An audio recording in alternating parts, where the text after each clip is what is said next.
This episode of our /Entitled Parents is all about my own personal experience with a Karen. Now, this is only the second ever time I've told you lot about my own experiences with an entitled parent, so you know it's going to be a good one. So, without further ado, sit back, relax, and listen to how this Karen tried to steal my phone to play Wordle. Karen steals my phone to play Wordle. Last week, I had a dentist appointment. I get there, speak to the receptionist, sit on the sofa, and go on my phone for a few minutes while waiting to be called. Then, all of a sudden, I realize something truly shocking. I haven't done today's Wordle yet. I'm a night owl, so I usually do it in the early hours. But for whatever reason, I hadn't done so on this day. I pride myself as a Wordle connoisseur. Quordles, octordles, sedicordles, duotrigordles, nerdles, worldles, even some mantles.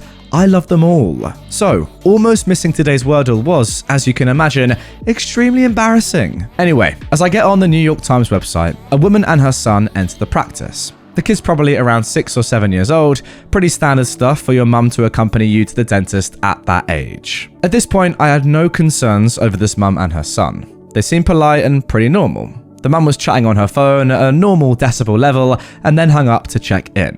Now, maybe it's because I live in the UK rather than the US, but you don't tend to get straight up crazy entitled people where I'm from. Back to the important stuff. I'm pondering over my starting word as they are speaking with the receptionist. I opt for stare, a go-to classic of mine that has always treated me well. R and E both flash orange, a decent start. As I'm thinking of what to go for next, the mum and her son come over to the sofa and sit down next to me, waiting for their appointment too. As I'm about to enter my second word, bored. By the way, I play on hard mode, and if you don't, you are a filthy cheat. The mum peers over and looks at my phone. Again, at this point, she genuinely seemed alright, just interested in what I was doing. "Hey, look Charlie, look at what that boy is playing on his phone," she says to her son. Her kids seem relatively interested, to be fair, leading the woman to ask me about what exactly I was doing. "Excuse me, what game is that?" I happily explained to her what Wordle is, how it's seemingly taken over the world, and how it's a pretty simple word-based game that can be played by anyone really.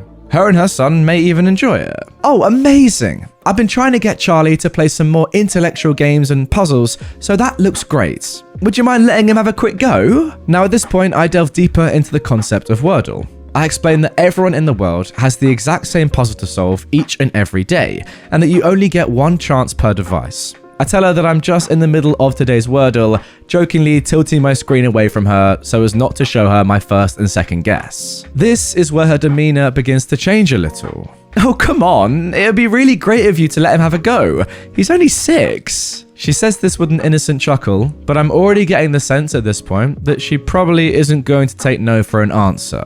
I explain to her once again how the game works, that you do only get one chance per device. I tell her the website and explain that she is more than welcome to give her son a go on her own phone, but for whatever reason, she just doesn't really seem to understand. I'm not entirely sure what exactly she couldn't comprehend, whether it was my explanation or the game itself, but she quickly became quite adamant that Charlie needed to have a go on my phone, and now. I tried one last time to be polite, imploring her to use her own phone. "I'll get the website up for you, it will take 2 seconds. But no, it had to be my phone. Now look, I'd be lying if I said that something crazy happened after this. Ultimately, I'm a 23-year-old guy, and this woman wasn't totally mental, she just needed to chill.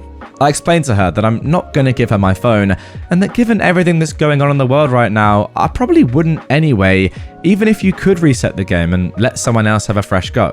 To be fair to Charlie, the kid didn't really seem to mind. If anything, he seemed to understand what I was saying far more than his mum. She was actually getting pretty irate at this point, demanding that I let her son have a go. I just sat there, trying to be as polite as I could, while laughing in my own head.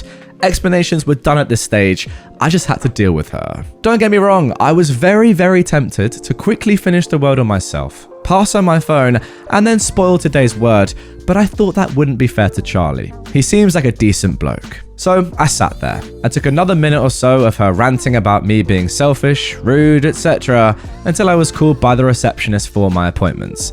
I didn't think there was much point in arguing, and I couldn't really be bothered. Fair play to the receptionist though, who must have been able to overhear our conversation and this mum's demands. While calling me for my appointment, she actually offered the Karen her phone to go on and have an attempt at today's word. Not something I would have done, but I admire her patience and generosity. However, this Karen clearly still didn't understand the concept of the game. It had to be my phone and only my phone. I just sighed and walked into the dentist's office. So that was it. Not a crazy interaction, but a weird one nonetheless. Funnily enough, the hygienist went to town on my teeth that day. Still less painful than my experience with this Karen. So there you go, that is my own personal story of how this Karen tried to steal my phone to play Wordle at the dentist. Unbelievable stuff. As you guys know, I really don't tell you a lot about my own experiences with Karens that often because they don't happen that often at all. I've only ever done it once before. If you haven't seen that video, click the I button right here. That was a weird one as well.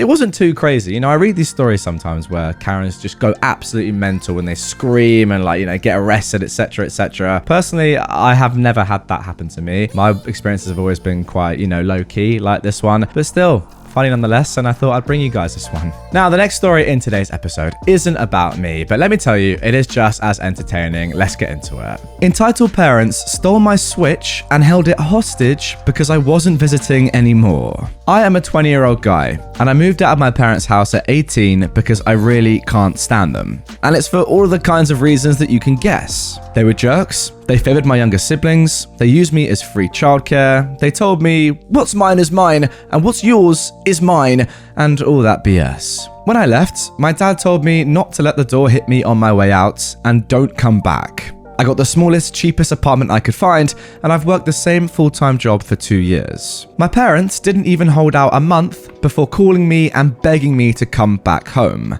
Because without me, someone else had to watch my siblings. I refused, because now I finally had time for myself. My dad eventually called me and actually demanded I move back home and pay them rent instead, because family is more important than my personal independence. I said back to him that my life is important too, and for once, I'm getting to live for myself. So he basically said, well then see how long you can last without us. And we didn't talk for months.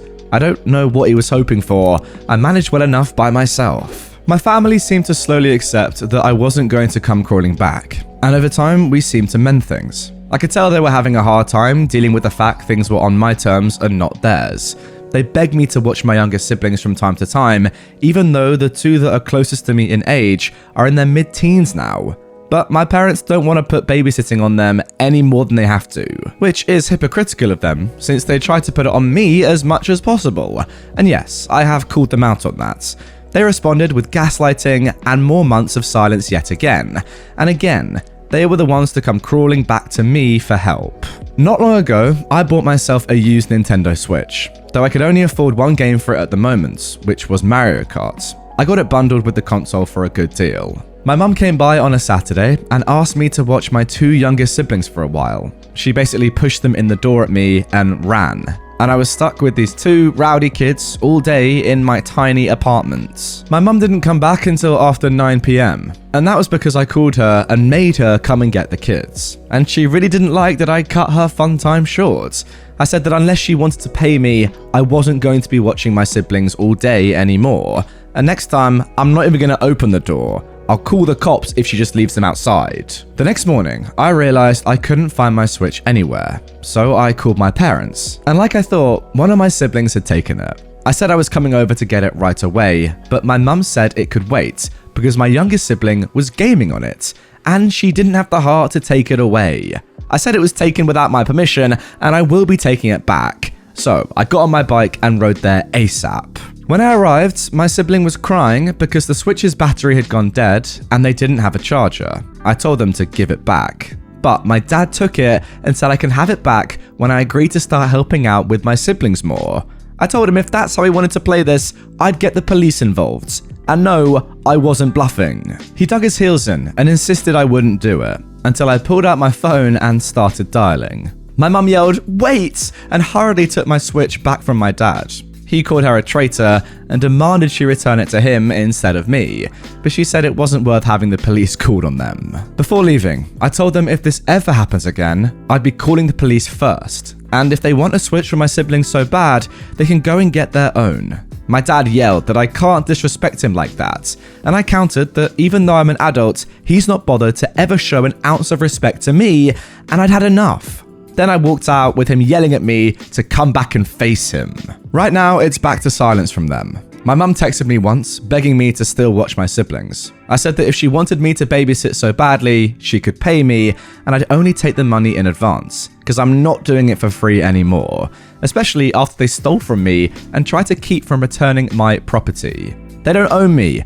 I'm an adult with my own place and my own life, and they can either get used to that or get lost. It's been over a week since that text convo, and none of them has of yet even talked to me again, which is fine. They can deal with their own mess. Wow, and there we go. A bit more of a intense story than my own experience there, but wow, what do you even say to that? Surely at the moment where your own mum leaves 2 children on your doorstep, you're just like, you know what, no, I'm calling the police at this point. Like, come on, you can't just do that. That's got to be illegal. I know you're related, no, I know you're family, but you can't do that. That's child abandonment, isn't it? Well, anyway, I've got to say, I'm quite thankful in many ways that I don't have my own personal stories to tell about my entitled family, because they're not entitled.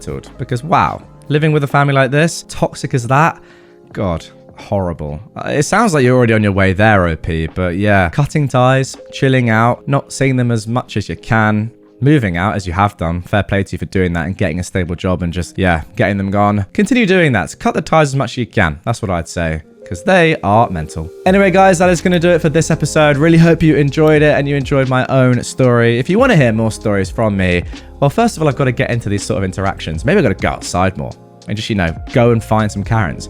Imagine a video where I just go out into London and just try and interact with Karens. That'd probably be quite funny. Do you want to see that? Drop a like, comment if you do. If you want more stories from me, from my own personal experiences, check out this video on screen. And if you are new to the channel, subscribe and turn notifications on for daily Reddit content.